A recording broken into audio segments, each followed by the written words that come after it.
এটা এটা মোবাইলের ভিতরে অ্যাড্রেস দিবেন।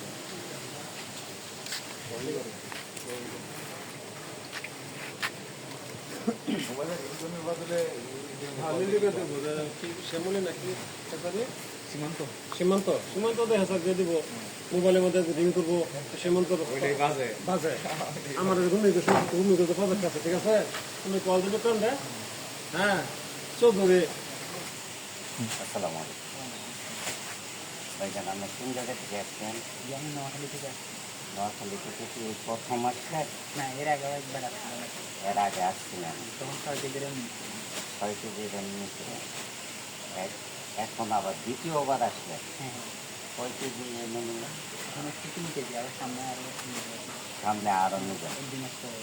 আচ্ছা, এখানে আপনি আইসা রেনু বা এই হ্যাচারি যতটুকু দেখলেন তাতে কি আপনার মনে হইল যে আমার সাথে আপনার ব্যবসা করা সম্ভব? হ্যাঁ, অবশ্যই সম্ভব। আমি ব্যবসায়ী লোক মনে হয়? হ্যাঁ, অবশ্যই। আমার ভিতরে কোনো প্রতারণার কোনো পাইছেন? ঠিক আছে ভাই, দোয়া করি আপনাদের সামনে মাছ দিচ্ছিলেন, প্রোডাকশন হয়েছে তো, হ্যাঁ, হ্যাঁ, আলহামদুলিল্লাহ। এই জন্যই তো আবার আসছে। হ্যাঁ, অবশ্যই। ঠিক আছে, আমি দোয়া করি, আপনিও আমার জন্য দোয়া করবেন, দেখে শুনে যাবেন রাস্তায়, তাড়াহুড়া করবেন না। আর বিশেষ করে আপনার গাড়িতে আপনার সর্বক্ষণ এসি চালাবেন না। আপনার এসিটা চালাবেন, আপনার শরীরে মনে করবেন যে এসি চাচ্ছে, তখন আপনি এসিটা দিবেন। আর নয়তো আপনার প্রাকৃতিক বাতাসে গাড়িটা ঠান্ডা রাখার চেষ্টা করবেন। এসিটা যদি আপনি সর্বক্ষণ চালান তাহলে দেখবেন ঠান্ডা হয়ে মাছগুলো জমে মারা যাবে।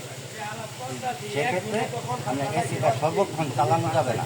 যখন আপনার শরীরে বডিয়ে চাচ্ছে এসি, তখন এসি দিয়ে আবার অফ করে দেবেন। ঠিক আছে?